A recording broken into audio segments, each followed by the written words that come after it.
Hi friends, எல்லோரும் எப்படி இருக்கீங்க? வெல்கம் டு சங்கரி சமையல். இன்றைக்கி கொத்தவரங்காய் கறி பார்க்கலாம். இது வந்து இங்கிலீஷில் கிளஸ்டர் பீன்ஸ் அப்படின்னு சொல்லுவாங்க. பீன்ஸ் மாதிரி தான் இருக்கும், ஆனால் அதோட கொஞ்சம் தட்டையாக ஃப்ளாட்டாக இருக்கும். இதில் வந்து கால்சியம் நிறையா இருக்கிறதுனால போன் ஹெல்த்துக்கு ரொம்ப ஹெல்ப் பண்ணும். அதுக்கப்புறம் அயனும் ரொம்ப ஜாஸ்தி இருக்குது. ஸோ உங்களுக்கு வந்து ஹீமோக்ளோபின் நல்லா ஏறும், முடி நல்லா வளரும். ப்ரெக்னென்ட் லேடிஸ்க்கு இது நல்லாவே அட்வைஸ் பண்ணுறாங்க எடுத்துக்க சொல்லி ரெகுலராக. அதுக்கப்புறம் டயபெட்டிக்கும் வந்து நல்லா இதாகும், மெயின்டைன் ஆகும். டயபெட்டிக் பேஷண்ட்ஸ் எடுத்துக்கலாம் ரெகுலராக. அதுக்கப்புறம் கொலஸ்ட்ராலையும் நல்லா கண்ட்ரோல் பண்ணுது. ஸோ வெயிட் லாஸ் இருக்கிறவங்க இதெல்லாம் ஃபாலோ பண்ணலாம். கிளஸ்டர் பீன்ஸ் வந்து இந்த மாதிரி இந்த சைஸ்க்கு வெட்டிக்கோங்க. ஃபஸ்ட்டு வேக வச்சுட்டு தண்ணியை டிஸ்கார்ட் பண்ணி ஊற்றிடலாம். இந்த தண்ணி யூஸ் பண்ண வேண்டாம், ஏன்னா கொஞ்சம் கசப்பு தன்மை கொடுக்கும்.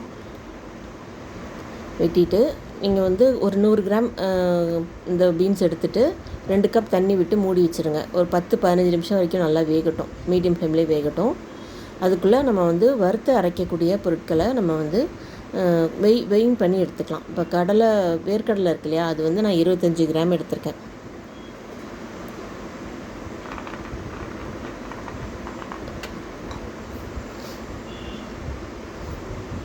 உங்களுக்கு வெயிங் ஸ்கேல் இல்லைன்னா சும்மாவே நீங்கள் அப்ராக்சிமேட்டாக எடுத்துக்கலாம், ஒன்றும் பிரச்சனை இல்லை.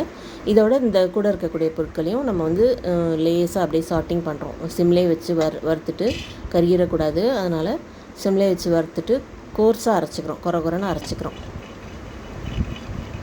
கலர் கொஞ்சம் மாறிடுச்சு பாருங்கள்.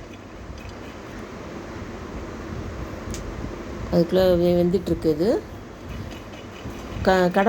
கடலை வந்து ஃபுல்லாக வறுத்ததுக்கப்புறம் நீங்கள் கருவேப்பிலை போடுங்க. ஏன்னா இதுக்கப்புறம் போடுறதெல்லாம் உடனே வறுபடக்கூடிய பொருட்கள். அதனால் கருவேப்பிலை போட்டு அந்த கருவேப்பிலை வந்து உடையிற அளவுக்கு கொஞ்சம் முறுமுறுன்னு வறுபடணும். கருவேப்பிலையை உடச்சிங்கன்னா அப்படியே உடையும். அந்த மாதிரி கடைசியாக வந்து மிளகும் சீரகமும் சேர்த்துட்டு உடனே ஆஃப் பண்ணிடுங்க. அது ரொம்ப வறுப்பட தேவையில்லை, கருகிரும். சீரகம் வந்து டக்குன்னு இதாகிடும். உடனே இதை வந்து ஒரு பவுலுக்கு ட்ரான்ஸ்ஃபர் பண்ணிடுங்க. கொஞ்சம் நேரம் ஆறுனதுக்கப்புறம் கோர்ஸாக அரைச்சி எடுத்துக்கலாம். அதுக்கப்புறம் அந்த கறி செய்கிறதுக்கு நம்ம ரெடி பண்ணிக்கலாம். வேக வச்ச தண்ணியை நம்ம கொட்டிடலாம், இல்லைனா கசப்பு கொடுக்கும். இப்போது கடாயில் எண்ணெய் ஊற்றிட்டு கருவேப்பிலை கொஞ்சம் சீரகம் கொஞ்சம் போட்டு பொடியிட்டோம், நல்ல வாசனை வரும். 1 டீஸ்பூன்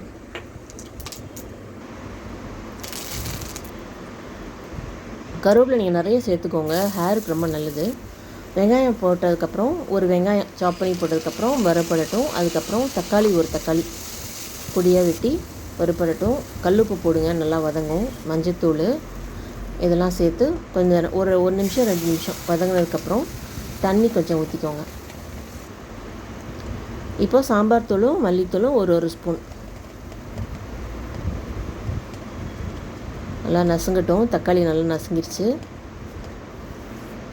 அதுக்குள்ளே இதை அரைச்சி எடுத்தாச்சு. எந்த அளவுக்கு அரைச்சிருக்கேன்னு பாருங்கள்.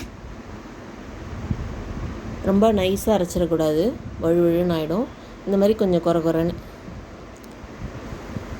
அதுக்கப்புறம் இதில் வந்து சேர்த்து கலந்து விட்டுடலாம். கடைசியாக தான் நீங்கள் கலக்கணும். இந்த பவுடர் கலந்ததுக்கப்புறம் ரொம்ப வேக தேவையில்லை, 1 நிமிஷத்துலேயே இறக்கிடலாம். ப்ளெயினாக நம்ம பொரியல் தேங்காய் துருவல் போட்டு பொரியல் பண்ணுறதுக்கு இந்த மாதிரி செஞ்சால் ரொம்ப டேஸ்ட்டாக இருக்கும். செஞ்சு பாருங்கள், ரெகுலராக எடுத்துக்கோங்க, வெயிட்டை குறைங்க.